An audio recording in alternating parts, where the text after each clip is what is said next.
Live from Columbia, this is Sports Talk on the South Carolina Radio Network. Be a part of tonight's show. Call us at 800-956-7266 or email talkback@sportstalksc.com. Now, here are your hosts for Sports Talk, Phil Kornbluth, Kevin McCrary, and Tom Hayes. You saw what he did to a bunch of really good athletes on Florida State's defense last week. He's very strong. He's very calm. He keeps his eyes down the field. He's got a huge arm, and they've done a good job of utilizing all their personnel. You guys understand that the season's not over by no means. The team's got to play a lot of games. We play probably more than anybody SEC games than anybody in the conference. So there'll be some other teams that get some losses. So we got still a lot to play for. And welcome to an overcast and rainy Columbia Main Street here. You're on your Main Street of Sports, Sports Talk on the South Carolina Radio Network.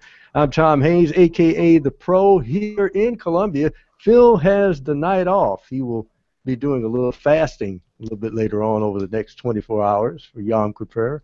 And we've got K-Mac is in Lexington, Kentucky. You just heard from the two defensive coordinators that will be jumping into the fray tomorrow. Of course, Brent Venables talking about the guy that got away from Florida and Jacoby Brissett, who's come on strong for NC State. That will be an interesting ball game in Death Valley tomorrow. And up in Kentucky, Lorenzo Ward and his defense, see if they can play a full game as they come up to a team that's very feisty in this young Wildcat team, and it's going to be tough for them. We'll see how that happens. But an interesting show tonight, as always, chock full of excitement, including the governor's picks with their pigskin challenge. And, boy, I tell you what, David Beasley trying to break over 500 as Governor Hodges seems to be closing in on yet another title. David Shelton will be by with our high school report brought to you by the South Carolina Farm Bureau. Some interesting contests already in the books as of Thursday, including the upset of York. He'll talk about that and more. And, of course, we have the full Monty Dutton in our second hour with his colorful and unique look at NASCAR. And, of course, we're in the challenge contender part of the races, and we've got the 12 drivers that's set up for that, and it will be interesting to see how that happens. But and, of course, we're watching the baseball playoffs as well. And as a Braves fan, I got to tell you, I'm enjoying the playoffs because, K-Mac, as I bring you in, I enjoy seeing that there obviously is some people out there that can hit a baseball with a bat for a change, and I'm glad to see that. Yeah, I got to tell you, I'm glad to be up here and in place and in position in Lexington, Kentucky, getting set for tomorrow night's matchup between the Gamecocks and Wildcats, which we will spend a lot of time talking about tonight, of course. But yeah, I'm dragging a little bit. Best laid plans. I was going to get a good night's sleep. Make about the 7-hour trek door to door from Northeast Columbia for me up here to Lexington, Kentucky. But with that Royals-Angels game occupying my attention, and then on another channel, the Oregon-Arizona game, the upset of the second-ranked Ducks, I was pretty much up much later than I wanted to be up. I'll just put it that way. Much later. Be interesting. We'll keep you up on the baseball playoffs, and the score is already in the books when we return right here on Sports Talk. Stay tuned.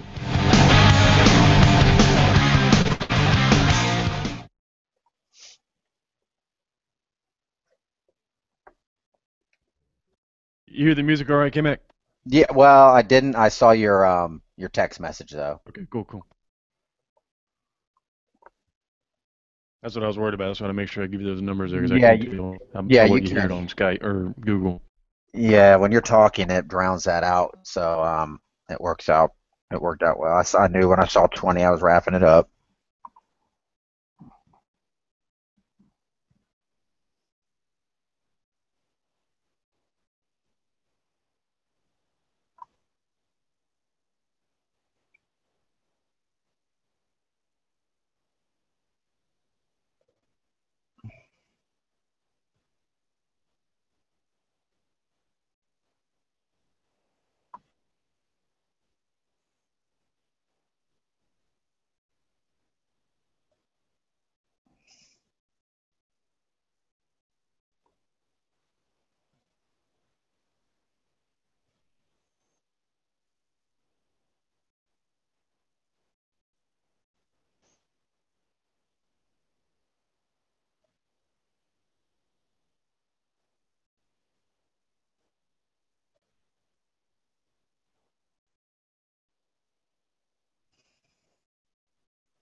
All right, gentlemen, stand by.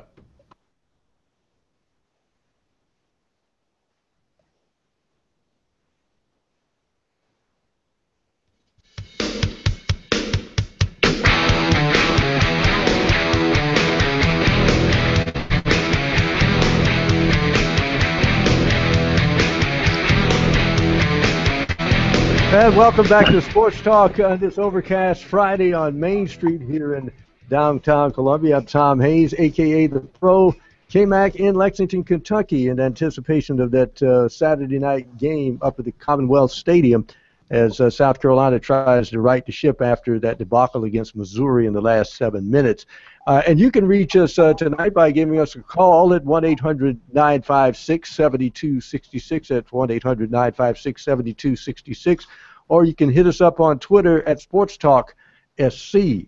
In the baseball playoffs right now, even as we speak, looks like the Giants were in control, but in the bottom of the seventh, the Nationals have put up a 2-spot, and Bryce Harper homered to start the scoring, and now it's 3-2 with 2 out in the bottom of the 7th inning. So Washington trying to get back into that ball game. The first game of the divisional series in the National League, by the way. It seems that whenever I go Betty by or take a nap or whatever, I wake up and the team that's leading loses. Well, that's the thing about the postseason. Tonight, when Oakland looked like they had the game against Kansas City ends up winning the wild card and then played the Angels and won last night in 11 innings, 3-2. This afternoon, Detroit looked like they were in control. They bopped about, I think, 3 or 4 homers in that ball game before the 4th inning was over. And you look up, and at the end of the day, Baltimore gets 4 runs in the bottom of the 8th inning and win that ball game in the second game of the American League Divisional Series 7-6. So Detroit heads back home to the Motor City, sitting on the brink of elimination in this best-of-3 series as they play the Orioles. So and going on tonight, the second game in the ALDS, Kansas City at the Los Angeles Angels in Anaheim. And then I guess up the turnpike, K-Mac, is your Dodgers will be hosting St. Louis tonight at, I think that's at 6:30. So our time here in the East, probably you're going to be up late again tonight to watch your Dodgers. Well, I think that's 6:30 Eastern time, Yeah. 3:30. But you know that game is going to go 5 hours, so you're still going to be up. Well, that'll be that's fine. I'm glad it's starting at least at 6:30 instead of the late game. But you look at these matchups. You have Kansas City now up on the Angels. You have St. Louis. You have the Baltimore Orioles and Washington. You have a lot of teams that are really close to each other. Could you imagine? I mean, we have 2 different scenarios where there could be, let's say, a Cardinals-Royals World Series, an All-Missouri World Series, or you could have a Nats-Baltimore World Series, and there's about, 20 minutes that separate those 2 ballparks? 25 miles, yeah. Yeah, so not that those are likely scenarios, but just the fact that could happen. But I do hope the Dodgers, obviously, can get by St. Louis, a little revenge from last year. We've got Kershaw throwing for the Dodgers tonight. Wainwright is going to be throwing for the Cardinals. That should be a heck of a matchup. St. Louis, man, every time, this time of the year, they just seem to put it all together, and they, to me, are the most annoying team in baseball. Even more so than the Yankees, because they act like they do it better than the Yankees, even though they do it the same way as every other team. They pay their good players money, and they put together good players, but they pretend it's Midwestern values that get them to the postseason every year. So they've got 2 teams with Midwestern values playing 2 teams from evil California. So I'm sure Missouri is not real. The state of Missouri is going to be full on taking aim at the Sunshine State right now, or actually not the Sunshine State. What's California? The Golden State. Well, the interesting thing also is you could have the scenario where Albert Pujols would show up in St. Louis again if the Angels and St. Louis get to the World Series. So that would be interesting as well. Yeah, a lot of storylines. Yeah, what's shocking to me right now in the baseball playoffs is probably the only consistent thing that the Braves had all year was a bullpen. And I'm seeing bullpen after bullpen implode, at least early in these playoffs. They cannot hold a lead. Yeah, and then again, Ned Yost, he'll make the worst possible decision, and he'll come out smelling like roses. That's the Kansas City's been a lot of fun to watch, Pro, and I'll tell you, there's a lot of blue in Lexington, and I thought it was because everybody was Dodger fans, but then I realized I was in Lexington, Kentucky. And listening to sports radio, it's always interesting when you make a road trip and you're in the car in the southeast, and you get to listen to different markets talk about their teams. One in Tennessee, they feel like in Knoxville that the Tennessee Volunteers are about to turn the corner and get back. They think the die is turning and the worm is turned, if you will, that Tennessee is going to beat the Florida Gators tomorrow, and they're going to reestablish themselves as a player in the Southeastern Conference in the Eastern Division. So they're feeling really good in Knoxville right now, despite the fact that they lost a tight one at Georgia. They really do think that Butch Jones in year two, as Butch Jones was referring to it, as they've jumped the curve, the learning curve. They've jumped that and are ready to compete. Meanwhile, here in Lexington, normally, basketball practice is starting now, and that's all the talk. But this is a team, Pro, that really feels like they are ready to make some noise in the Southeastern Conference. Stoops has got a new attitude there. They know they're not ready to win the East yet, but they do think they're ready to knock off a team like South Carolina that's licking a few of its wounds this season. And they have sold out almost all of the tickets. They expect it to be a packed house at Commonwealth Stadium. It's going to be a crisp, cool, I would even say cold, if you ask me, in the mid-30s by the end of the game, night at Commonwealth Stadium. They are stoked about this game, calling it one of the biggest home games in Kentucky football lore probably in the past decade or more. Yeah, it's interesting. It always looked like when Tennessee and Florida were dominant, when the SEC East was the more dominant conference, and when you include Georgia back in those days, it seemed that upward mobility was tough for South Carolina and Kentucky, and whoever won that football game thought they had a leg up into improving into those top three. And I think Kentucky's still there. They see their target still, in my mind, very aggressively. It's South Carolina. If we can just leap over the Gamecocks, then we're on our way to challenging Florida and Georgia and the other teams in the East. And I think they still have that feeling in Kentucky that's the case. But this Kentucky team is dangerous. But of course, as we said, the old air rifle scandal or air pistol or whatever was played with, and four guys were suspended. Wide receiver, I think, Dorian Baker, and their slot receiver, running back Stanley Williams, who play a lot, will not be there. And I'm not so certain that that's not going to hurt Kentucky's offense tomorrow. It'll be interesting to see how they play that without those two. Yeah, and Kentucky in year two under Mark Stoops, as I mentioned, the Kentucky fans, we know Big Blue, it's a basketball state, it's a basketball school, but they had the largest or the second largest attendance increase last year at Commonwealth Stadium. Some people certainly getting fired up. And you look at this team, a one loss going into this one, that was that triple overtime loss in the Swamp against Florida, and nobody's going to make Florida a world beater. This isn't your mom and pop's Florida Gator football team, but it's also not your mom and pop's Kentucky football team. And they took care of UT Martin 59-14, beat Ohio 20-3. I mentioned that 36-30 loss at Florida in the Swamp, and beat Vanderbilt 17-7 last week. And I know Vanderbilt's a team that was a pushover early in the year, but I think Vanderbilt's starting to play a little bit better now under Derek Mason. As they progressed, they gave the Gamecocks a scare and certainly played a solid defensive game last week. So, there's a reason why, Pro, that point spread that opened at 10 points in favor of the Gamecocks is now whittled down to about a field goal.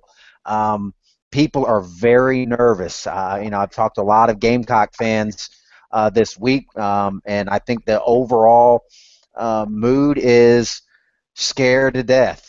They really feel like everything that has happened over the past 3 years could be crumbling before their very eyes, and a loss against Kentucky would certainly put the Gamecocks right back where they have spent so many years in the SEC, right in the middle of the pack. I think they win tomorrow, by the way, but I do, I can see why there's a lot of apprehension in Gamecock Nation. Yeah, I think key point is, and Whammy talked about it, and that is they've got to not let the first drive be a scoring drive for the opposition. they get a lead and then get that a running game cranked up, they'll try to shorten that game in Commonwealth Stadium and have the crowd leaving early. Back in a moment right here on Sports Talk. Stay tuned.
All right, stand by, gents.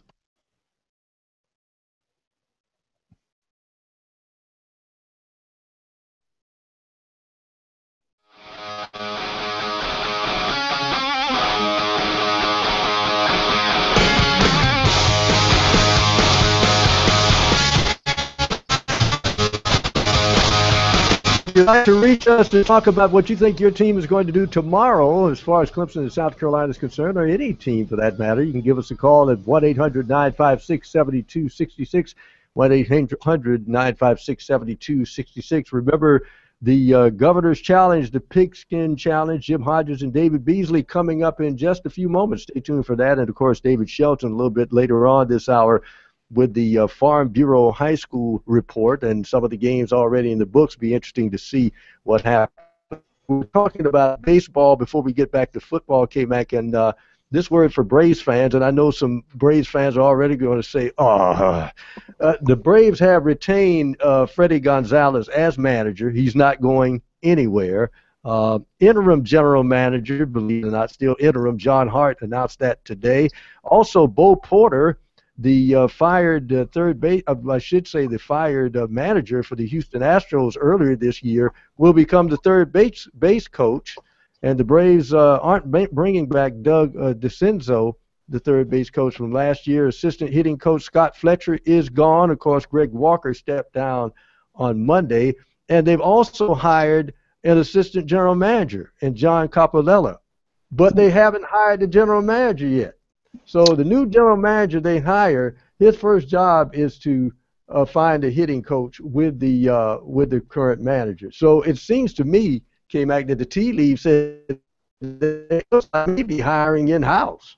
Yeah, I mean, they want John Hart. I don't think they would have any problems with John Hart peeling the interim off of that label and sticking it out. But he likes his gig as an analyst on the Major League Baseball Network. And I think he's kind of balked, to steal a baseball expression there, at that job. But maybe they're going to keep him around a little bit longer, and he would be great. Of course, Pro, you remember him from his days with the Cleveland Indians, right? That's where he made his name as a GM and helped that organization greatly. So, what GM's going to want to go to a place that they put the staff in place? Maybe that's going to be the case. I think the Braves are going to be okay. I mean, the season stunk. They made some mistakes. They spent too much on Dan Uggla. They spent too much on B.J. Upton.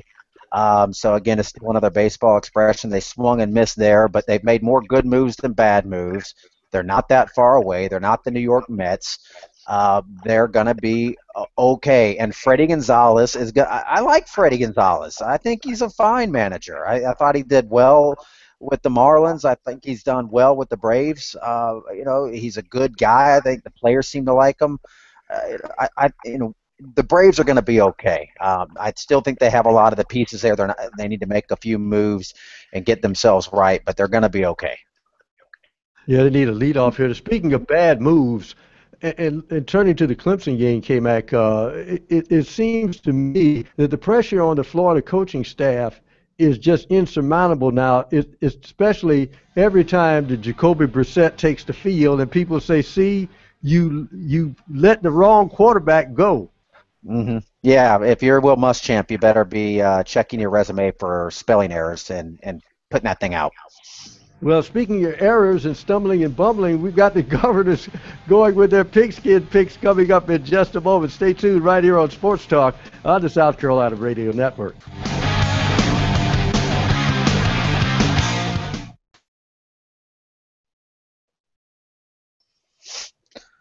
How's my connection sound?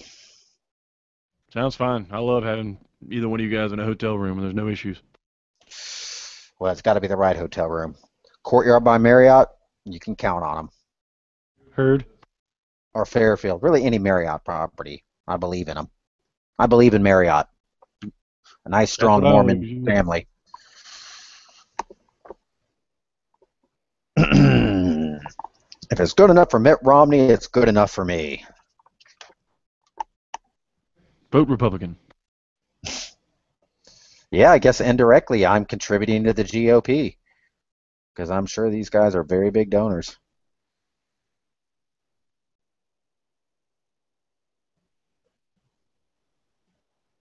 I'm helping, we're all helping my favorite Daniel Tosh line for this week. He said, let's pray that all of our unmanned drones return home safely. LOL.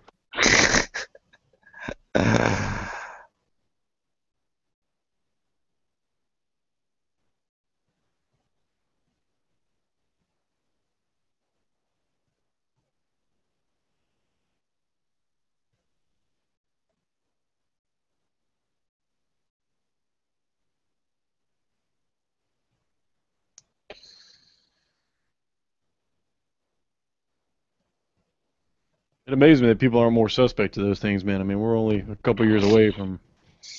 Oh yeah, the police will have them. Yeah. Homeland, no thank you. Yeah. The police pop you out of nowhere, and then have CNN then slip them a script that says, "Oh, a rock fell out of the sky. We don't know what happened." Well, no, they'll just say they'll get a warrant for them, and we'll keep the police safe. The same thing they're doing now with like those tanks that they start showing you more footage of whatever that place is in Missouri or wherever it was. Yeah, Ferguson. Yeah, they'll just say, "Oh, these people aren't just Ferguson." I can't stand that stuff. Oh yeah, well the cable news people. If you watch that, we're all going to die of Ebola. We're going to get our heads chopped off. It's like, come on, man.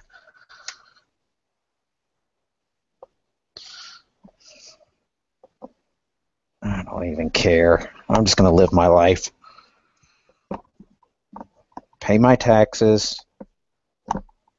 Go to work. And die, just like everybody else.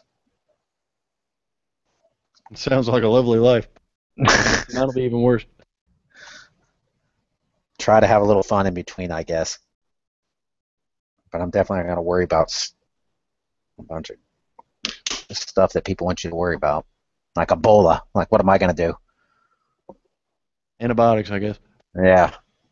Meanwhile, like double-deckers impact. Like millions of people dying of heart disease. Like, that's probably going to kill you. But, they're eating a cheeseburger. Hey, you hear about this Ebola? Hand me another hot dog.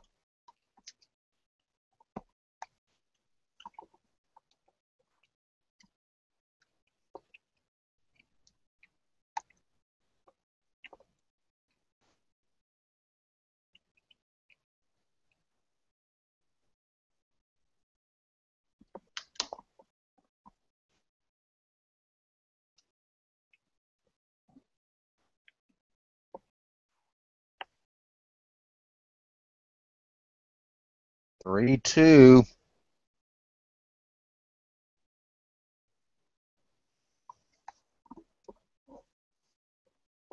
Come on, Nats. Show a little natitude. Get Natsy.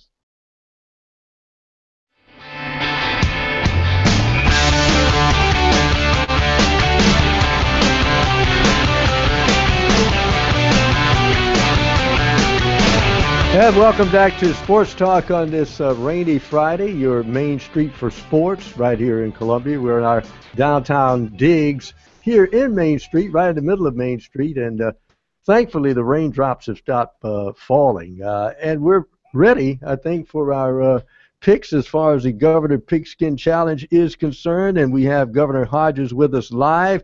Governor Beasley sends his regrets. He couldn't be with us tonight. He had a business engagement, so he's out. And well, let's take a look at last week. Governor Hodges, welcome in. You had a pedestrian 4-6 record, but you can afford it because you got a kind of a cushion on Governor Beasley, who was 6-4 last week and is 23-27. But you're still above water as far as the 500 mark is concerned at 28-22. So you feel good about winning yet another title? Pro, I feel bad about last week. I was awful, and so were a lot of the teams that I thought were pretty good. But I'm doing okay. I need to pick it up. Well, I know everybody dropped that Missouri. I mean, with 7 minutes to go, everybody had that in the win column, and then they had to play that last pesky 7 minutes. Yeah, you're right. I went to the game, and it was amazing how quick they scored that first touchdown. And the folks that left made a big mistake. We just couldn't quite get it going during that game. We certainly should have won it. And it seems like every year we have one game like that. It was Tennessee the year before, and obviously, let's just take Missouri as the only one this year. Well, I guarantee you that it looks like the script from last year was flipped, and they score in the last few minutes and win, and of course South Carolina wins in overtime last year, and it was almost like it was just poetic justice that there's Connor Shaw sitting on the sideline and he can't come into this ball game. But I tell you what, it's interesting as we get the pick started that sometimes teams see what happens to other teams, Governor, and it scares them to death and they play better. Now, Alabama is going to Ole Miss as we start our picks, and Ole Miss is laying in the weeds saying it's our time, we're going to turn it around, but Alabama had to have seen that Oregon got ambushed by Arizona and Eugene last night, and they're going to be set. So Alabama at Ole Miss, how do you see it? And Ole Miss is giving 6 in this ball game. I think the star players for Ole Miss are still a little young, and I just don't think they're quite ready to beat Alabama even at home. So I'm going to take Bama. I think they're going to beat them by at least a touchdown. Okay, and David Beasley also picked Bama. So you both are picking Bama. We're going to head over to the other Alabama school as we go on the Plains. It's LSU at Auburn, and this is not your daddy's LSU. I don't even think it's your son's LSU. This is a struggling LSU team, and they are 7.5-point underdogs on the Plains. How do you see that one? Yeah, LSU looks like they've started Mardi Gras early this year. they're not playing so well. I've got to think that they're going to get ambushed on the Plains and that Auburn's going to beat them fairly easily. So I'll take Auburn. Okay, Auburn. You disagree with Governor Beasley? He thinks LSU is going to at least keep it within a touchdown. So we'll see how that happens. Another team looking for upward mobility in Starkville, Mississippi State hosting a Texas A&M team that escaped in overtime against Arkansas in Jerry's playpen, and Texas A&M is a 2.5-point road favorite against Mississippi State. How do you see this one? I'm going to take A&M. I'm still a believer in A&M, and I think they're going to beat them by at least a field goal. I think Mississippi State's certainly better this year, but I really believe that A&M will take them by at least 6 points. Well, if this was about a decade ago or 15 years ago, this would be a big ball game. And it still is to the people in Knoxville and Gainesville. But Florida at Tennessee, with Tennessee a 2.5-point home underdog against Florida. How do you see this one? I am going to take Tennessee in this one. Ooh, okay. All right. Any particular reason? I thought they looked pretty darn good last week against. Was it last week against Georgia that they played? I was pretty impressed, and I think they're getting better each week. And Florida clearly still has some issues. Playing at home, I think I'm going to take Tennessee. And of course, a South Carolina kid and Justin Worley looked good in that ball game. Maybe if he doesn't have the arm injury and loses the whole third quarter, maybe Tennessee wins between the hedges. Let's go into the ACC. Louisville at Syracuse. Now, I think that game may be tonight. I'm not sure, but I think it is. And Syracuse is a 1.5 underdog at home in the Dome against Louisville. How do you see this one? I am going to take Louisville in this one. I'm not a believer in Syracuse after seeing them play Maryland a little while back, so I am going to take Louisville. Oh, okay. By the way, wanted to backtrack just a second and tell you that David Beasley, Governor Beasley, disagreed with you, and he picked Florida in the game tomorrow. That would be interesting to disagree on 2 games so far. Elsewhere in the ACC tomorrow, Pittsburgh at Virginia. Now, Virginia is giving 6 points to Pittsburgh. How do you see this one? I think it's going to be closer than 6 points. UVA has certainly played well this year, but I see this as a field goal game, so I'm going to take Pittsburgh. Pittsburgh, okay, all right. And you agree with Governor Hodges on that. Pittsburgh it is. A strange game here. You don't. These 2 teams are really Jekyll and Hyde. Miami at Georgia Tech. Georgia Tech is giving 1.5 to Miami. How do you see this one? This really is a hard one to pick. I think I'm going to take. Georgia Tech's playing at home, right? That's correct. I think I'm going to take Georgia Tech. I don't have a good reason other than just Miami. As you say, Miami is inconsistent, and I think that funky offense gives people problems. So I'm going to take Tech. Well, here's a team that's given up 120 points in 2 games. They're at home, and they're plus 2.5 at home. Virginia Tech at North Carolina. Something's got to give in this football game. Who wins? Gosh, but neither of them have played particularly well. But North Carolina was a little bit better last week against Clemson, but not a lot better. I guess I'm going to take Virginia Tech just because North Carolina's been so bad. Okay. I'll take Tech. Virginia Tech, okay. Governor Beasley agrees with you on the Georgia Tech and the Virginia Tech game. Now, up the valley, North Carolina State against Clemson. North Carolina State, boy, if the game was 30 minutes, Governor, they would have beaten Florida State, but it's 60 minutes, and Florida State was able to come back. But they come in with Clemson a 14.5-point favorite against an explosive NC State offense against what has become an inconsistent Clemson defense with an explosive offense. So how do you see this one? Yeah, it's been a real surprise. I think clearly Clemson's defense, the talent is much better than it has been in the past few years. So that surprised me. But I think Clemson puts it all together in this game and wins this by more than 14.5. So I'll take the Tigers. Tigers, okay, all right. And believe it or not, Governor Beasley disagrees with you again and has picked NC State. I think he's just picking the point spread. And finally, up in the Commonwealth, everybody's ready to throw dirt, some of the fans, on this USC season. The coaches and the players aren't. USC at Kentucky, and USC, I think, now is a 3-point road favorite. How do you see this one? Well, I think we win, but I think I'm going to take the points in Kentucky. We're still a very young team playing on the road, and we've never been a particularly good road team in SEC games. So I believe we'll win, but I think it could be a point and less than the 3. So I'll take Kentucky in the points, but I think the Gamecocks are going to win. Oh boy! So you see it less than a field goal? I can see a 1-point game here.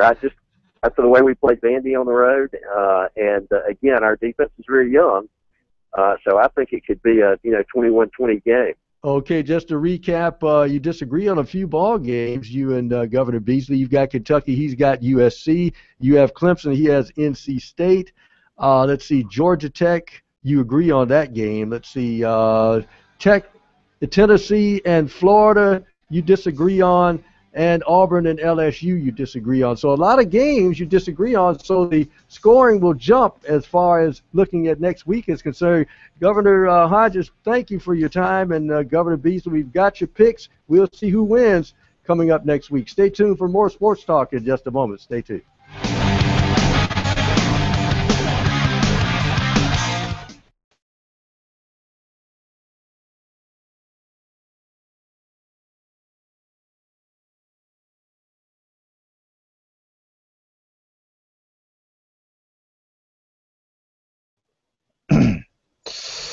That didn't take long. 0-2 pitch. Grychuk.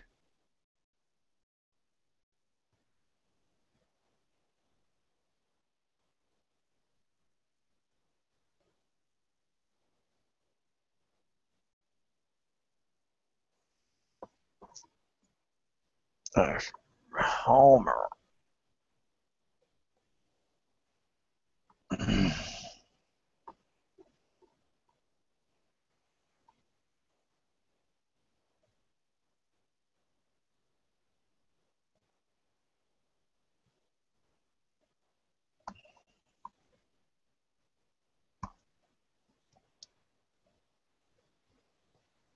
Not another one.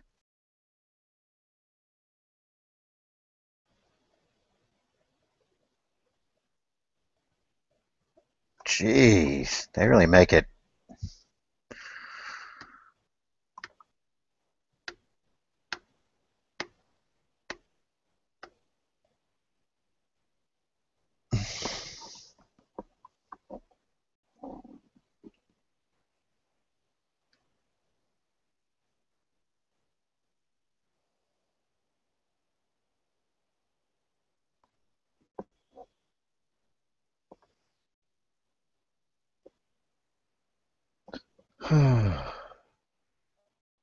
Oh no.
Stand by, guys.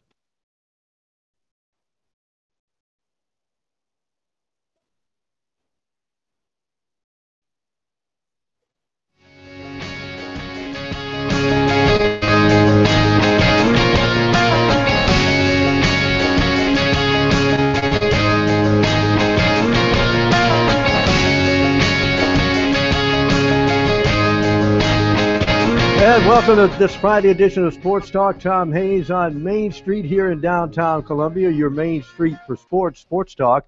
And Kevin McCrary made it through Main Street and up and through the river and through the woods and through the rain to make it up to the Commonwealth of Tennessee for that match up USC at Kentucky tomorrow. But now it's time to take a look at high school football around the state as we bring in David Shelton, the high school report brought to you by our friends at South Carolina Farm Bureau Insurance. And David, already because of the anticipation of the inclement weather, already fireworks in the upper division of high school football with the York going down last night.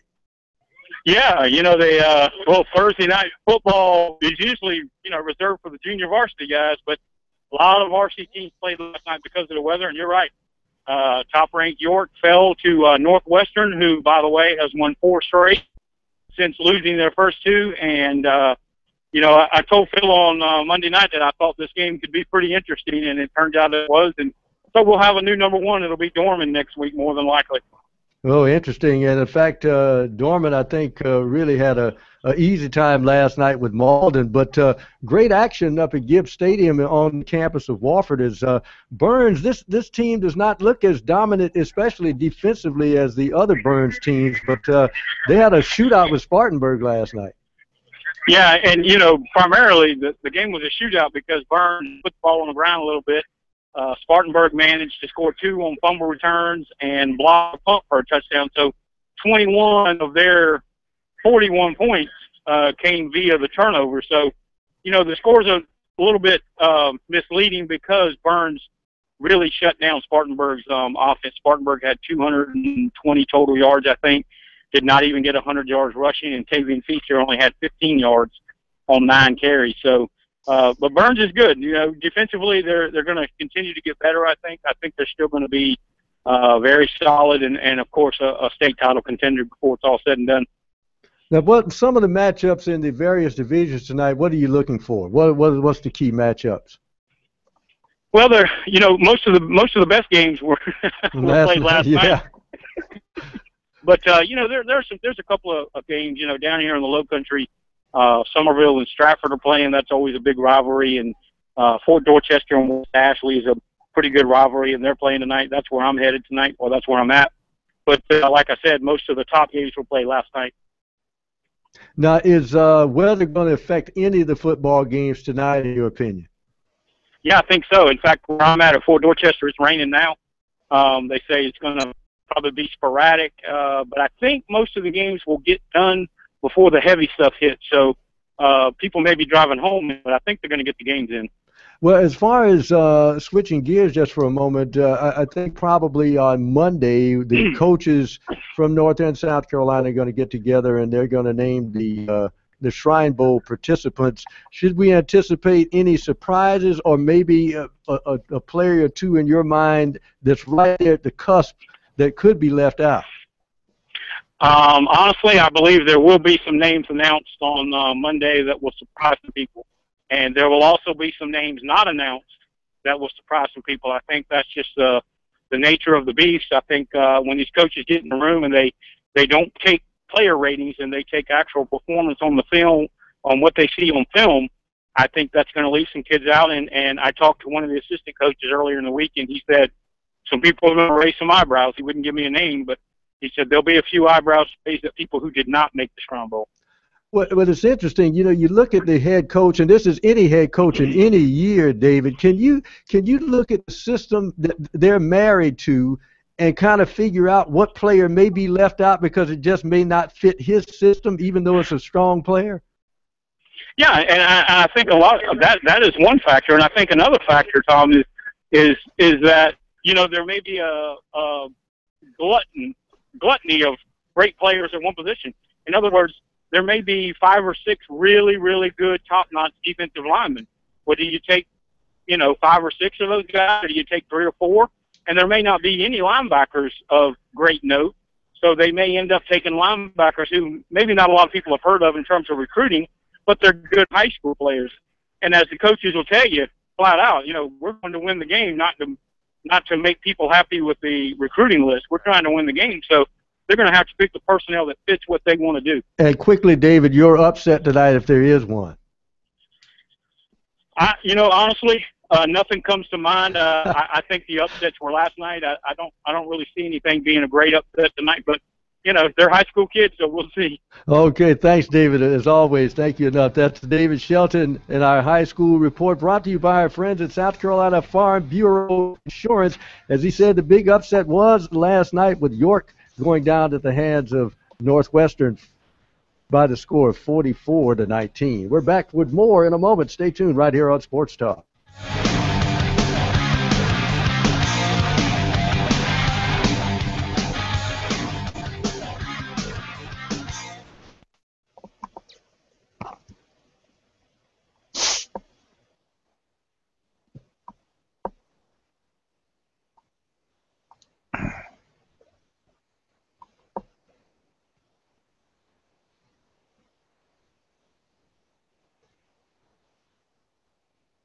That is the 3:30 game tomorrow, right? I'm about having to bust out TV number 3 for tomorrow's action. Whew.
All right, stand by, guys.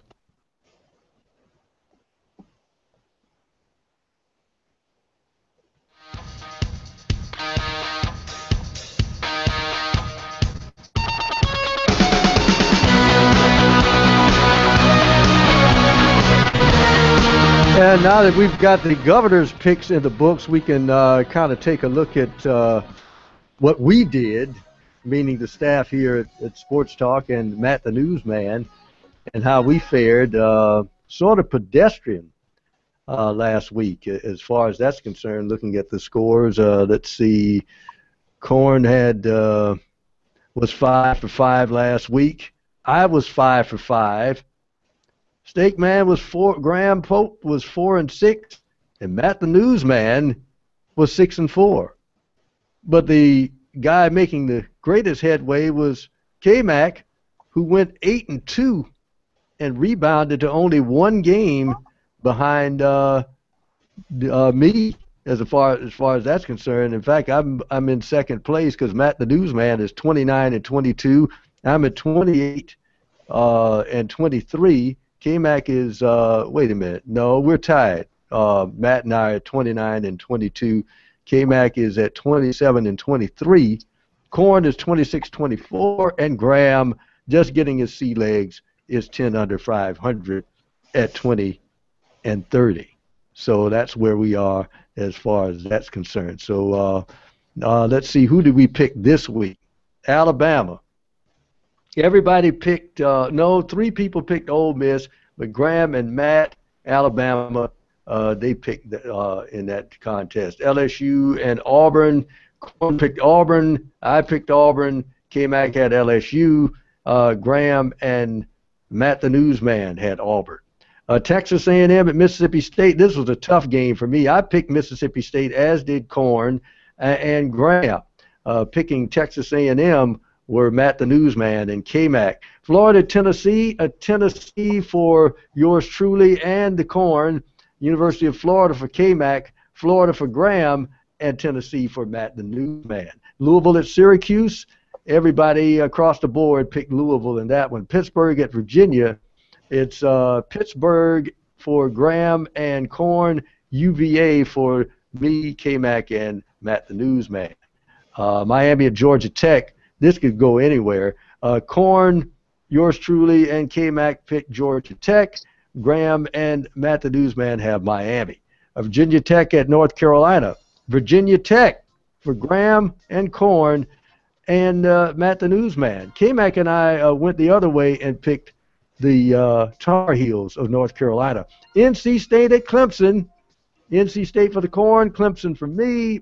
K-Mac had NC State, Graham with Clemson, and so does Matt the Newsman. And surprisingly, I think USC at Kentucky, USC across the board. So some interesting picks. We'll see how we fare come next week. We're back for another hour. Remember, we've got much more to come and room for your calls at 1-800-956-7266. And, of course, for you racing fans, the full Monty with Monty Dutton coming up at the next hour at 7:30. Stay tuned right here on Sports Talk on the South Carolina Radio Network.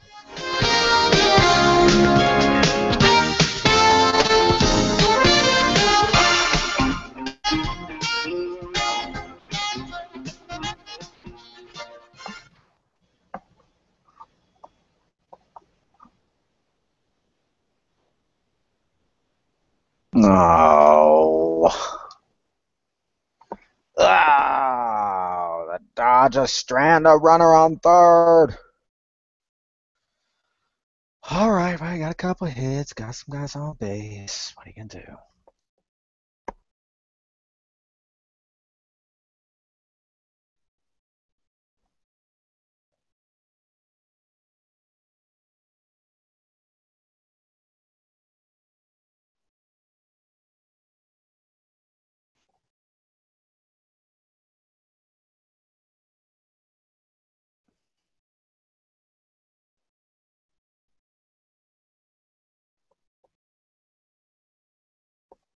Mm-hmm.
Yeah, if I fall out next hour, it's because they're out of honey buns.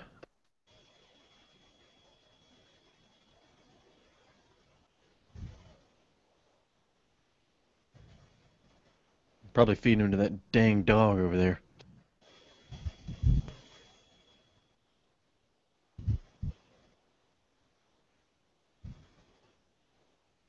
Yeah, exactly. You hear that sugar rush over there.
We came out of the game fairly healthy. That was a positive, and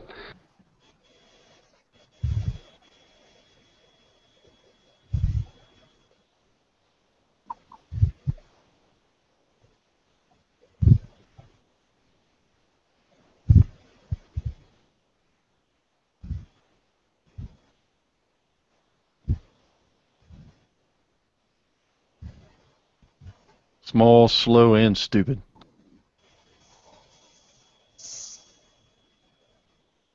Hell's not like the Mac's much better, to be honest with you.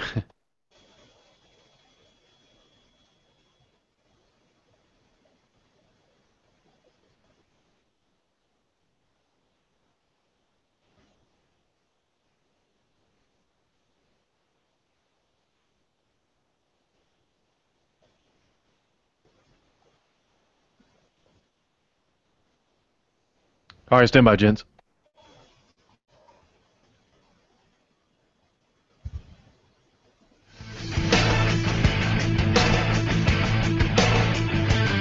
Live from Columbia, this is Sports Talk on the South Carolina Radio Network. Be a part of tonight's show. Call us at 800-956-7266 or email talkback@sportstalksc.com. Here are your hosts for Sports Talk, Phil Kornbluth, Kevin McCrary, and Tom Hayes.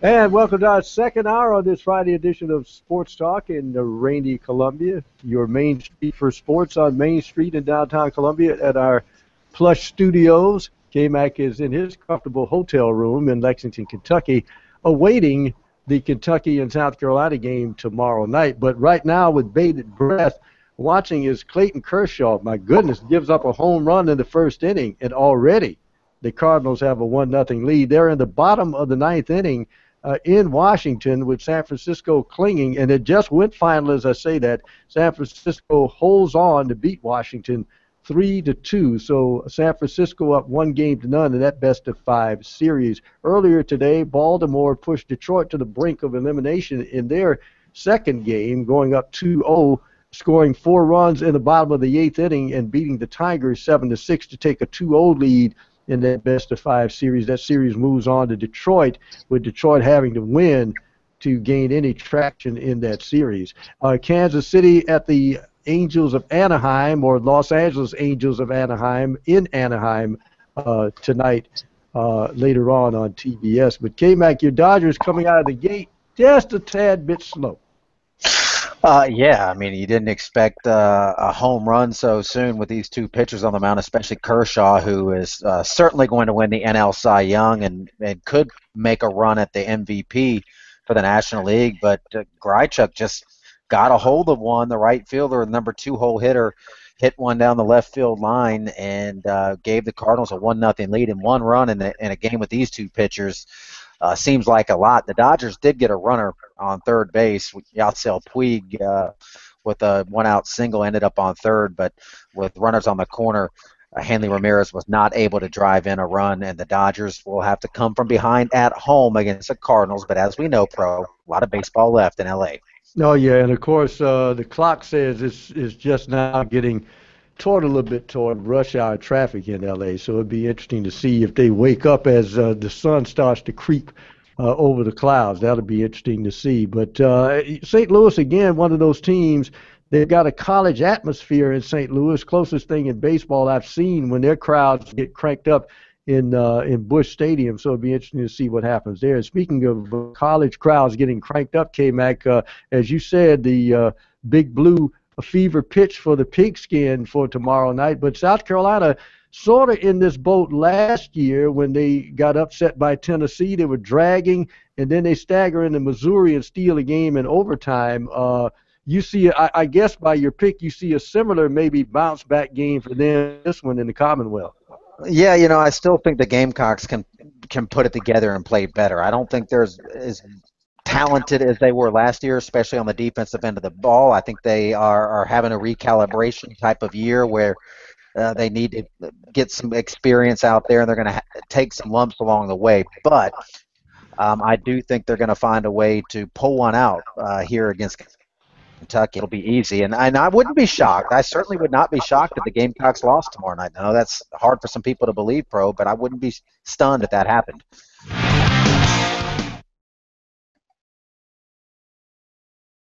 Just in time, like a glove. Yeah, that ended up being perfect.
Work back ends. How are your injured guys hoping to kind of work back ends, especially those guards?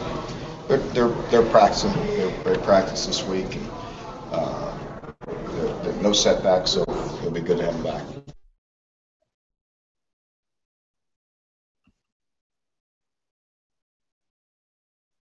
We came out of the game fairly healthy. That was a positive, and looking forward to moving on to another great opponent with Clemson, at Clemson in a hostile environment with great, and looking forward to moving on to another great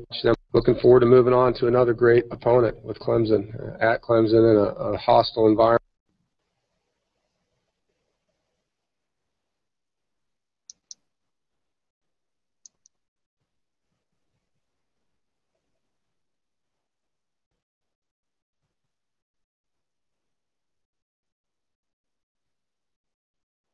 It's just, like, I understand the difference in dialects. We all say stuff differently, especially when you get above or below the Mason-Dixon, but I still don't understand how you get the Z sound.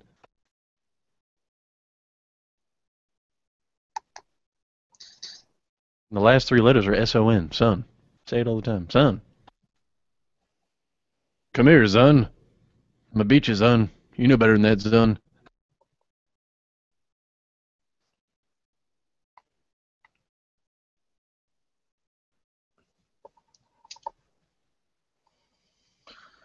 Clemson.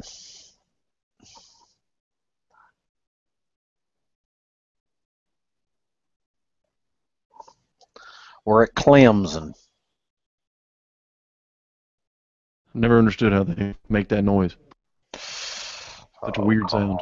Crawford struck out. Oh, that's just what I need. Wainwright to start dealing.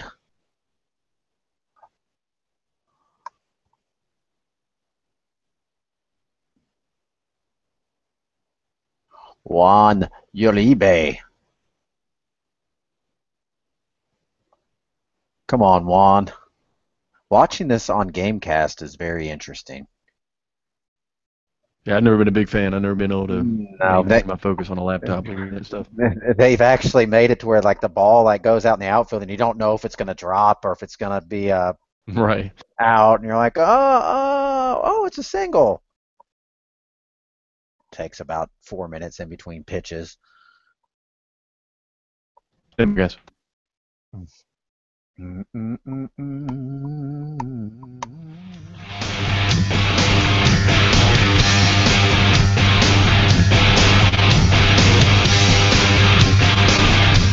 welcome back to Sports Talk, and it's time to hear from the opposition coaches. And be surprised. Clemson fans, don't get up and go for popcorn or Coke or if you can stand it, don't even get up to go to the restroom. Just take time, because maybe another track meet. You had 50-35 against North Carolina.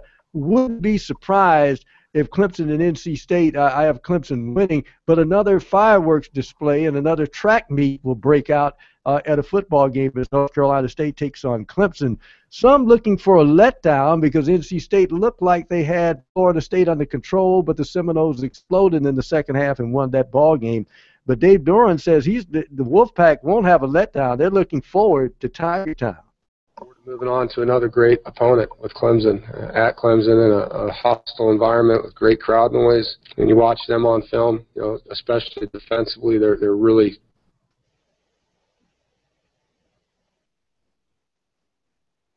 twitch defensive ends. So present a lot of issues. And the crowd noise, obviously, anytime you're on the road at a place like Clemson, is something you're going to have to manage to get your guys ready in practice with crowd noise. And look forward to the atmosphere. I've heard nothing but great things about game day down there, so I'm excited to go play in that environment.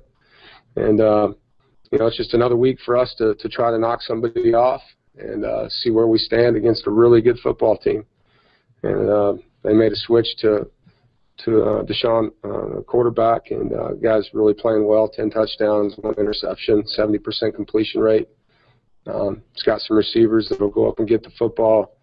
And, they do some things with tempo that you got to be ready for with your defense. And then anytime you play a spread team that has the quarterback run game, there's a lot of hats involved. So you got to get off the blocks and try to get extra people there by beating blocks, which is something we need to be able to do. In this game, we did well in the South Florida game and need to do well in this game. Did well in the first half last weekend and not in the second. And just got to do a great job of getting off blocks and swarm tackling the football and playing with good leverage. So excited to go down there, though. I think, when you get to play a team, Clemson has 2 losses, but they're against 2 great teams.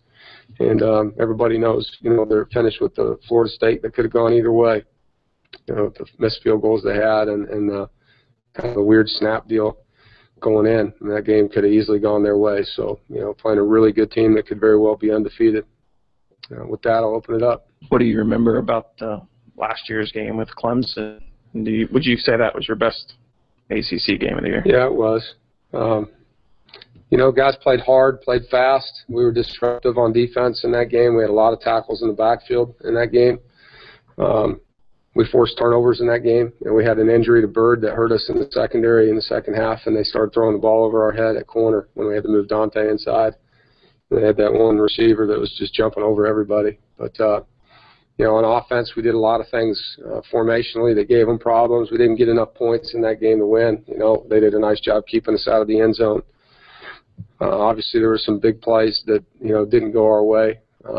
We had pick 6 that there was a play on last year that we didn't get, and then the one where Brian was out of bounds, so you got to have big plays that go your way in big games like that, and it didn't go our way last year. And like I tell our players all the time, sometimes the bounces go your way, sometimes they don't, and you got to find ways to win on top of anything that happens that's out of your control. So, I'm just excited to go play them. I think we lost an emotional game, and I know our guys will have a taste in their mouth to get back on the football field and go play better than they did a week ago. And to get to play a team as good as Clemson at their stadium is a great challenge for our team.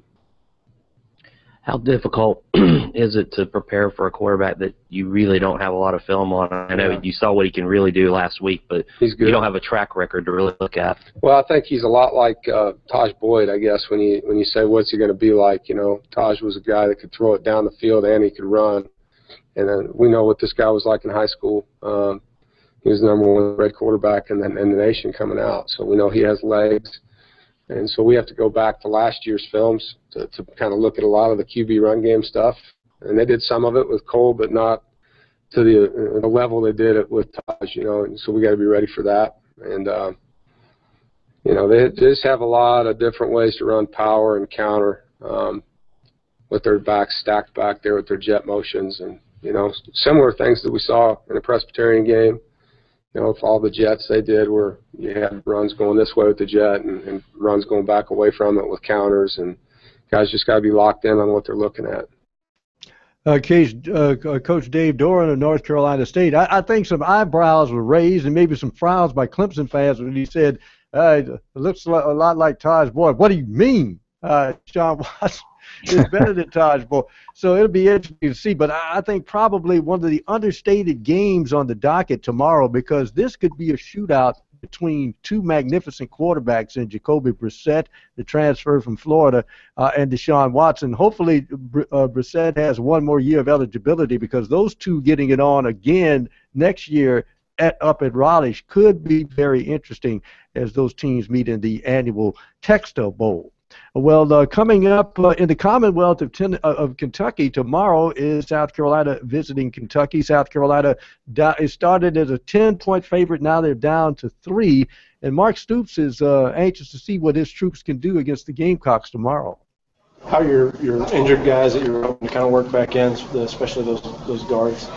They're practicing. They practice this week. And, no setbacks, so it'll be good to have them back. Mark, being a Youngstown guy, what was your first memories of Braylon, even before he decided to transfer from Nebraska? Well, I knew about him in high school, of course, and watched him go to Nebraska and do well there to start his career. And just he was always just a great kid, great player, and a very good person. So that's what I remember from him. Mark, this is a significant game, really, in the East. Somebody win the East. Could you have expected to be in these kinds of games in year 2? You know, it's too early for me to, worry about that. It's truly, one game. It's another game. It's the next game. If you take care of your business, then, we could have that conversation as we move forward. But we're a long way from there. We're still taking it one day at a time, one game at a time, and. Like I said, I think we're excited. Guys are ready to play, and really had a pretty good week of practice. So, we're just worried about preparation and how we go out and execute and how we go play. For you, as just a second-year guy, you haven't really seen this place really electric, really fired up for a game. Are you interested to see what it's like? I'm excited. I'm looking forward to the atmosphere Saturday. Absolutely. Like I said many times, we appreciate the support we've been getting. We're trying to do our part and build a program that everybody's proud of, and we're looking forward to getting some of that home field advantage, absolutely. Each week you talk about preparing the right way, taking one game at a time. It's about you're a quarter of the way in, 3/4 of the way in. How do you have they developed the preparation habits that you were kind of expecting? Yeah, I've been pleased. I really have been. I feel like. With the offense, still playing quite a few young guys, they've handled it very well. And defensively, we have some more guys, some more guys with some more experience, especially in leading and setting an example. So overall, just pleased with the whole team. I think offensively, it's just where we're at. We're playing so many young guys. It's hard for those guys to keep that focus and attention to detail. Day in and day out, each and every play, each and every situation in practice. But overall, very pleased. I think we're really getting to the point where, we're pretty solid that way. Of course, cutting into that depth, as we mentioned at the beginning of the program of this first hour, wide receiver Dorian Baker and Stanley Williams, running back / slot receiver play a lot coming off the bench, and they'll be interesting to see because they've been suspended as far as that the 2 of the 4 of those suspended because of the air pistol problem at University of Kentucky that maybe some of you have read about. So they are out for this football game. As far as South Carolina is concerned, yeah, they know they got talent, but they haven't been able to finish defensively, and last week you could say offensively as well. It'll be interesting to see what they do on the road tomorrow. Back in a moment on Sports Talk. Stay tuned.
All right, guys. Stand by.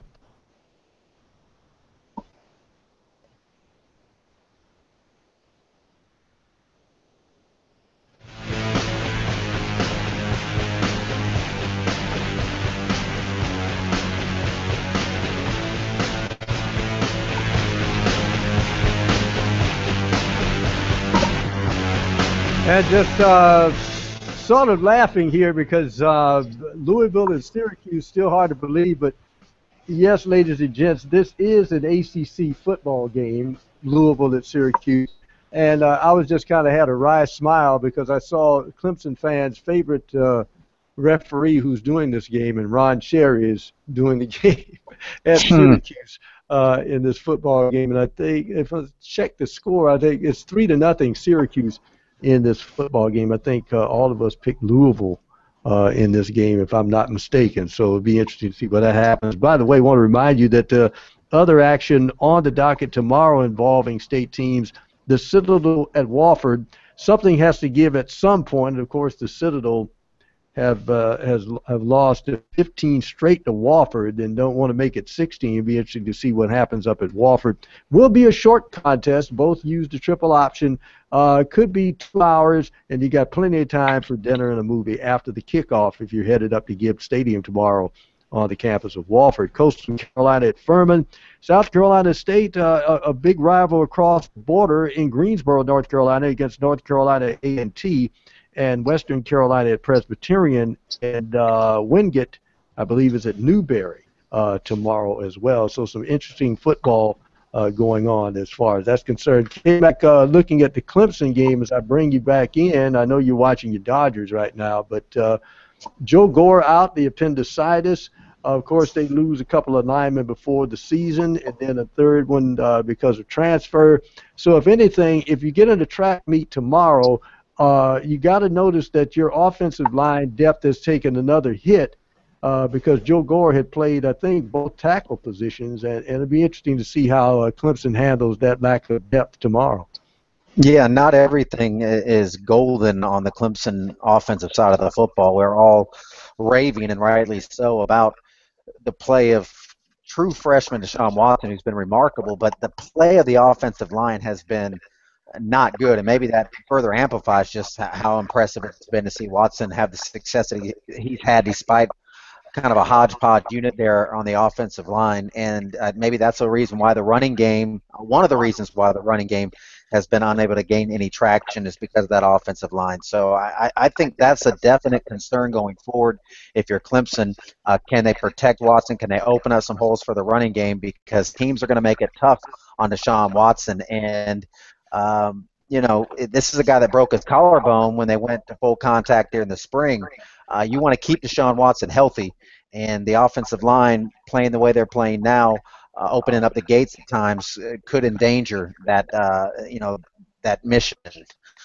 Well, the interesting thing about Deshaun Watson early on is he's a guy that the one thing you like about him as a quarterback is even in scramble mode, he looks like he's moving in slow motion because he's always keeping his head up to see if somebody pops open late. Now, that's all well and good, but he'll have to learn to get down and protect himself from those shots to the upper body when those rushes are getting in. If there's anything he has to control there, is he's the guy they got to have in the lineup. So if they got to have you in there, protect yourself. That's job number one. Back in a moment with Monty Dutton and the full Monty on NASCAR. Stay tuned.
And welcome back to our Friday edition of Sports Talk right here on the South Carolina Radio Network. And it couldn't be a Friday without talking about NASCAR. If you're in the situation that he's in now, I'm sure that race car is a refuge.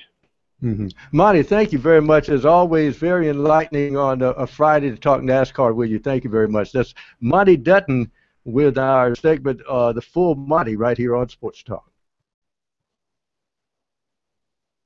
Just right at Monty's last answer, or where do you want to cut? I can do it anywhere you want to. You can cut it, and I could just thank him live. Okay, let's do that, and then you can go into whatever you want to there. Exactly. That'll work. Okay. That'll work.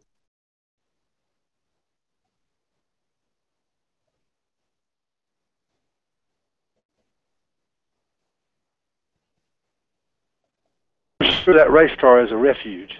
Mm-hmm. Monty, thank you very much. As always, very enlightening. Car is a refuge.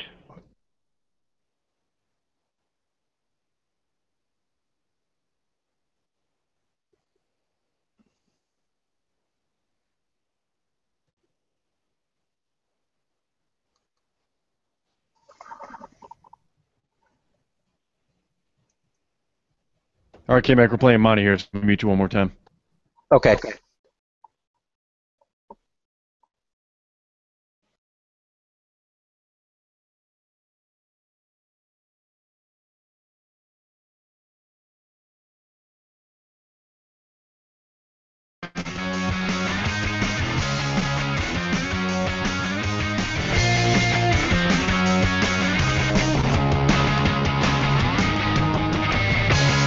And welcome back to our Friday edition of Sports Talk right here on the South Carolina Radio Network. And it couldn't be a Friday without talking about NASCAR.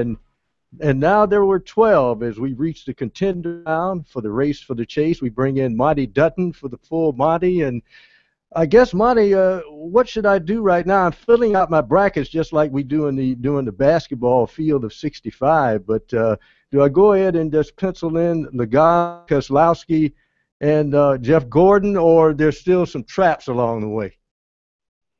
Oh, I think the whole format's about traps. I think that if you're filling out a bracket, the last thing that you would want to do was pick the people you think will be the best in the next three races, because luck is going to affect it.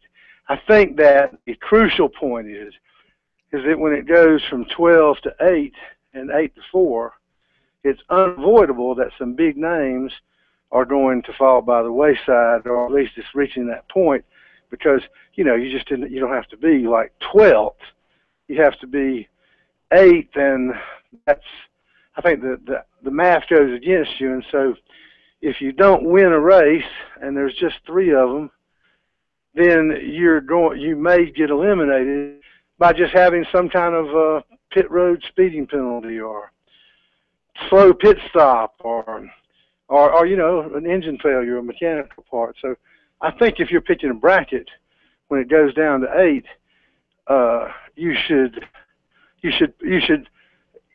think about someone who's still in there and can get hot, even if they haven't been, week in, week out good all year. Now, as far as Jeff Gordon is concerned, obviously this drive for 5, what has been going on over a decade, I guess about 12 or 13 years. But Monty, I got to say that to me, just listening to his voice and his demeanor, he really feels confident about this. This is his time. Does he have a legitimate shot? He has a good shot. I think that. Well, I mean, the people who won the first 3 races, I think they were the 3 best. At least I would say that there's 4 cars that most weeks have a little edge. In that number there's Keselowski, there's Logano, there's Gordon, and there's Harvick. Each week, it seems like to me the most interesting thing in the race is to figure out how Kevin Harvick's going to lose it, because he's only won a couple, and if you count last week, I'd say there's at least 9 he could easily have won, and probably should have won at least 5 or so. So they changed pit crews. He has the old Stewart pit crew now pitting him, but they still managed last week to sort of get things in the way. So I think at any given week, Harvick could easily win the race, but I also think that Harvick is the type guy who, a screw-up can keep him out of the next round and might definitely bury him for the Final 4. Now, we're in Kansas this weekend, and this is the beginning of the contender round, the next 3 races. The Kansas Speedway, does it suit any particular driver in this, the 12 drivers that's left in the field, or it's one of these cookie-cutter tracks? Well, it's a cookie-cutter track, but there's a good and bad to that. Nearly over 40% of the track, 40% of the schedule and 40% of the chase are tracks like that. So I don't think those tracks are as compelling, but on the other hand, the championship probably goes through them. And it's also true that there's probably, it's more of a performance thing, because I don't think that these tracks have any people that are notably good and any that are notably bad. They're tracks that all the drivers love, just like the same way a guy who can hit long fly balls likes that wall in left field at Fenway Park. So I think that these races are the key to the championship. They're just not the key to viewing entertainment. Well, I guess the elephant in the room that everybody's thinking is going to make his move sooner or later is Jimmy Johnson. Is he laying in the weeds right now, or is this the time he abdicates the throne? Well, I don't think he's laying in the weeds.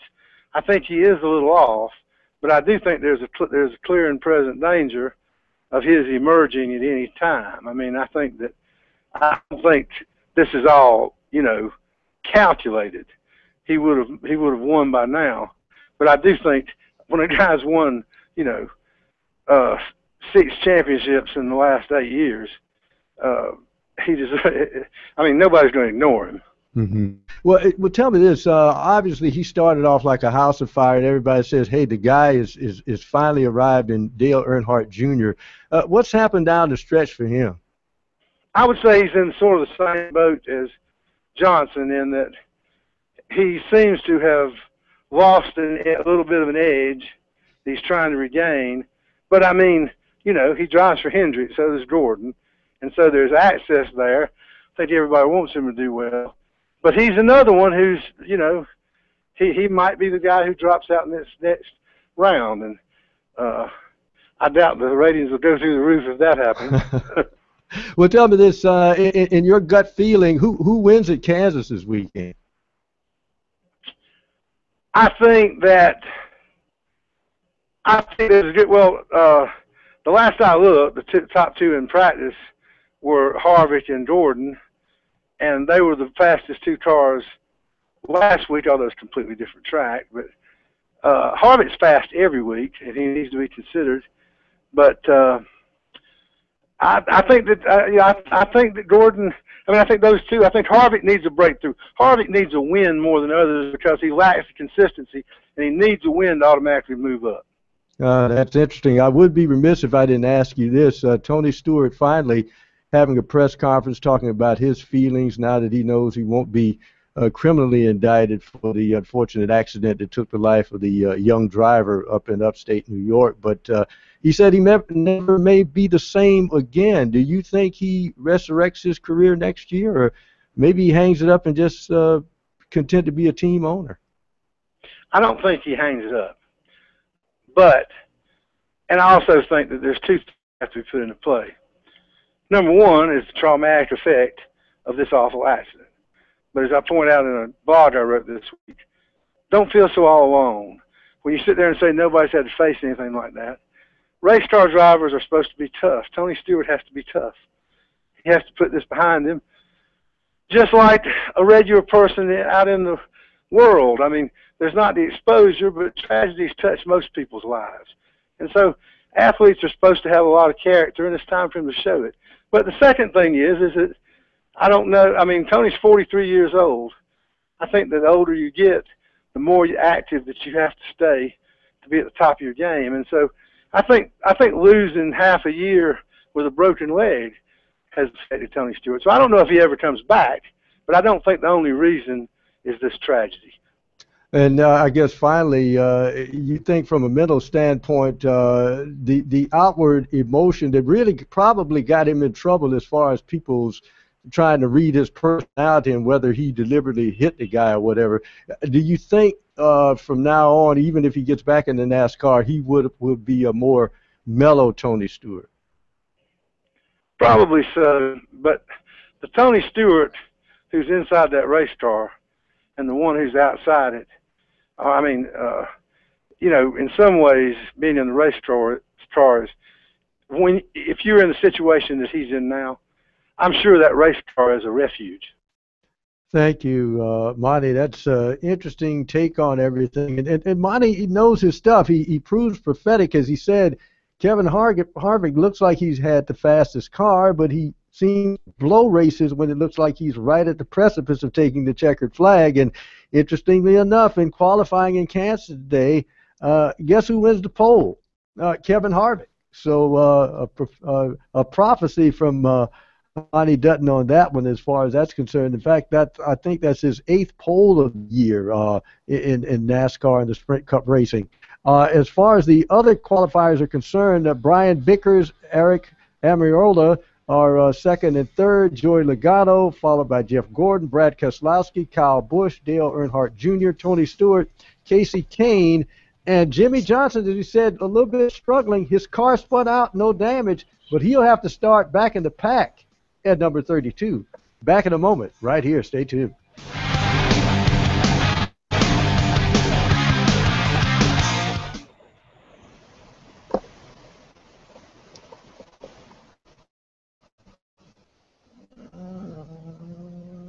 Yeah, the Dodgers tied it up. Woo! Thank you, thank you, thank you. All right, I had a benches clearing situation, and now this is crazy.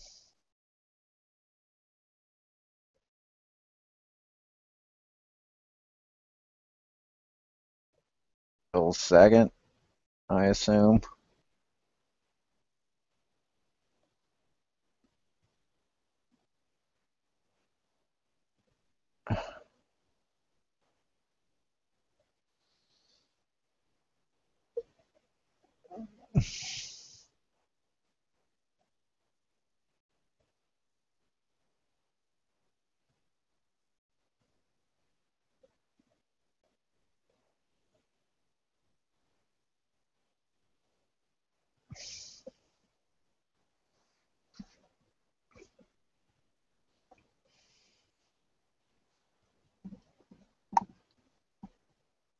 I believe he's going to do recruiting here, K-Mac.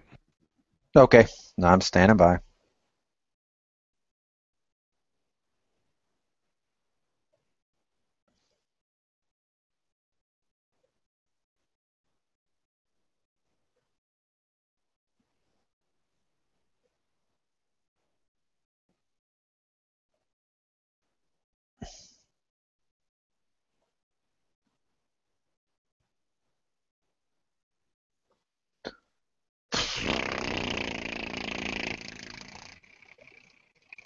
Yes, sir. There we go.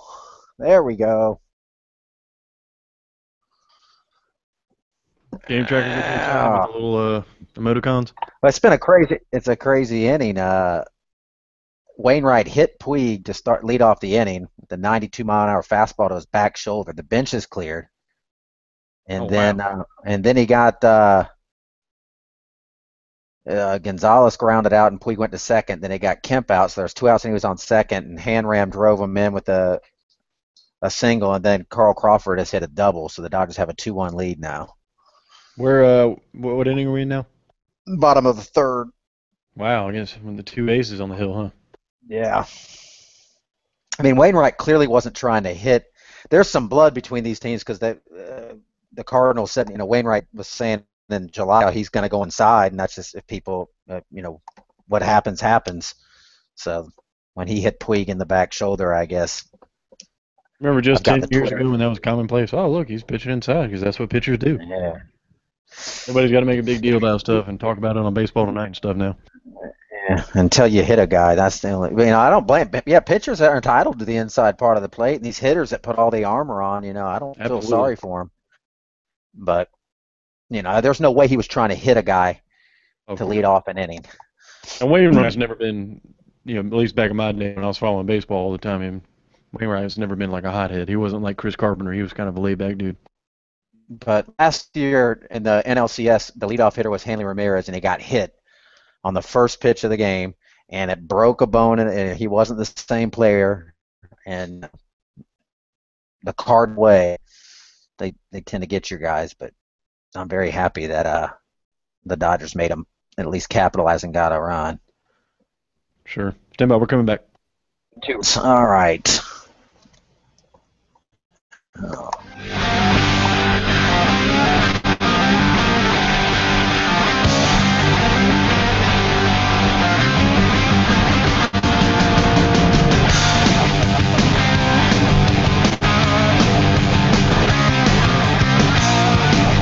And we heard earlier from the opposing coaches of tomorrow night's games, Mark Stoops of Kentucky and Dave Doran of NC State, that the gibberish or the sound from the coaches brought to you by our friends over at the South Carolina Soybean Board, who sponsor our Talking Tuesday segment here on the South Carolina Radio Network. And just before we get to recruiting, if you're just joining us in the baseball playoffs today, in the American League, Baltimore takes a 2-0 lead in the ALDS against Detroit with a 7-6 win.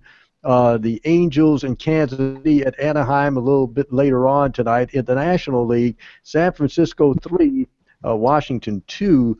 So Giants take a 1-0 lead in that series. The Dodgers, as I'm hearing K-Mac cheering in the background, have taken a 2-1 lead over St. Louis. St. Louis took a 1-0 lead with a homer in the top of the first to quiet the Dodger crowd momentarily, but they're loud in Chavez Ravine even as we speak.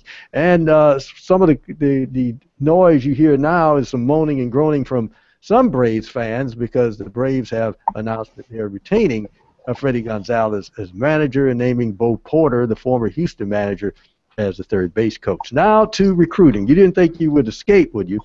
USC and Clemson are the top two schools vying for 2016 wide receiver Brian Edwards of Conway. Edwards took his sole visit thus far this fall to USC last Saturday, and he said he enjoyed his time in Columbia, enjoyed the crowd, the experience, and the fans were really wild, and he enjoyed meeting with the coaches. The Tigers and Gamecocks lead for Edwards because he says they're the two schools recruiting him the hardest. His next visit is to Clemson. That will come at the end of the season when that big rivalry game takes place against USC in Death Valley. Next up for Edwards will be the LSU-Alabama matchup. He mentioned North Carolina and Duke as possible visits as well. Edwards has a top group of Clemson, USC, and Georgia in either LSU or North Carolina. He does not have a current leader. The Shrine Bowl teams will be announced on Monday, and you can expect that Orangeburg Wilkinson defensive end Al Huggins will be among the picks of the Sandlappers. He's helped the Bruins to a 5-0 start. Huggins says he's not interested in announcing a commitment. He's uncommitted right now. He says recruiting isn't even his top priority. He says he has many games to play, and he's looking to push OW as far as they can go as far as the postseason is concerned. Huggins said he's had recent talks with Marion Hobby of Clemson, Brad Loing of Florida, and Tracy Rocker of Georgia. He says Coach Hobby said, I will have an offer on the table, and it will be here for you. We're like a family. As for South Carolina, Huggins says he talks to them every now and then. He said he hasn't decided on his official visits. It's possible he'll take all 5. Clemson, Florida, Florida State, Georgia, and Auburn are the highest on this list, but he's not ready to rule out anybody. He is not claiming any favorites. Shifting to basketball, the third official visit for 6'5" Tevin Mack of Greer will take place this weekend as he and his mother will go up to Tigertown to Clemson. Mack has been to Georgia and VCU. He says Shaka Smart's program in Richmond last weekend was a good visit. He said VCU is different from other schools. He says it's a different environment. It's more of a city, and I kind of like that. USC coach Frank Martin watched Mack work out on Wednesday. Mack will take his official visit to UConn, to Connecticut, next weekend, and wrap up his visits at USC after that. He doesn't have a timetable for a decision, which he ultimately will reveal on Twitter rather than having a normal announcement, whatever a normal announcement is. 6'6" P.J. Dozier of Spring Valley is taking his official visit to North Carolina this weekend. USC target, and a big one, about 285 pounds of it. 7-foot Roselle Nix of Pensacola Junior College in Florida has set an official visit to Pitt October 24th. He visited USC last weekend. 6'1" Marquise Pointer, a point guard out of Jonesboro, Arkansas, committed to the College of Charleston this week over Lehigh. And USC has offered junior point guard Markel Fultz of DeMatha High School in Hyattsville, Maryland. So that's your recruiting, both football and basketball. As K-Mac, what's the latest with your Dodgers right now? Well, of course, they don't have FS1 in my luxury accommodations here at the Courtyard by Marriott in Lexington, Kentucky. But I am following along on the Gamecast, and I was telling Pope during the break, it was kind of a crazy bottom of the third inning for the Dodgers. Yasiel Puig was hit by a fastball in the back shoulder to lead off the inning, and benches cleared. Adam Wainwright on the mound for the Cardinals, and anyway, long story short, benches cleared, but nobody was thrown out, and the Dodgers ended up playing 2 in that inning, and they have a 2-1 lead. It'll be interesting to see. Obviously, when you get hit, the adrenaline is going, but they're probably monitoring to see if there's any swelling as far as it's concerned when you get stung by a baseball. Back with more and to wrap this package up in just a few moments. Stay tuned.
You gonna go watch that thing as soon as we get done here?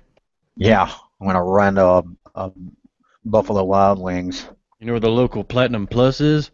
No, that local PP. Well, I imagine with Kentucky Derby. Well, I guess you're not in Louisville. You're in I guess I don't know much about the Commonwealth, but no, there is a big track. Points. No, Keeneland's right around the corner. A lot of people go there, but I'm not gonna go gamble any of my money on the ponies. And I gotta before the game tomorrow. I'll be posting the Clemson stuff, and then I'm gonna head on over to the stadium. Which in my message, there we go.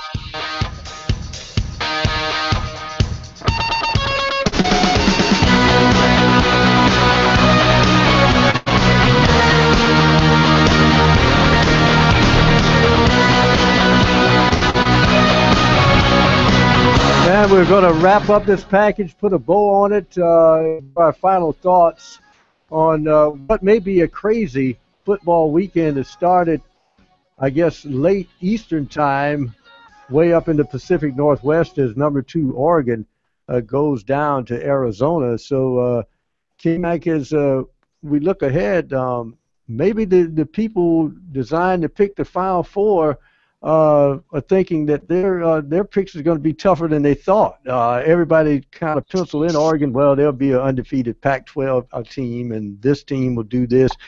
But there's so many games to play and so many upsets, and some teams just don't have any respect for any teams anymore. They'll steal a game from you at home or on the road. So this brings up some interesting aspects to the college football season as we move forward. As for the teams in state, Clemson and North Carolina State, do you see another fireworks display like North Carolina, or do you think the Clemson defense shows up and kind of shuts down North Carolina State?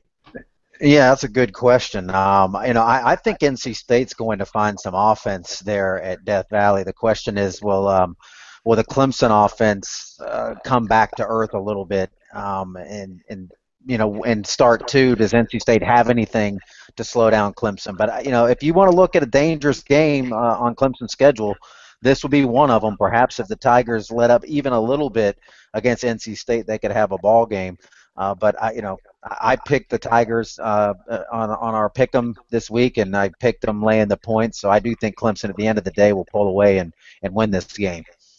Well, the game you're attending tomorrow night and covering, this will be an interesting game where I think probably when you look at team leadership on this football team with J.T. Surratt, he'll have to step up because this is a team in need probably of some focus right now after dropping that game, especially the young players. So this is an interesting test for South Carolina to see that they bounce back and really stay in the race, looking on the outside looking in, taking on Kentucky. So their playoff starts tomorrow, the Gamecocks playoff.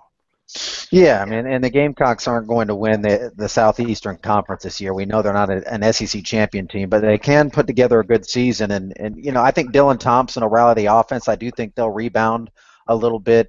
But that is a question, Pro. You don't have a lot of leaders on this team, a lot of upperclassmen. So who's going to be the guy to rally the defense? Is it going to be JT Surratt?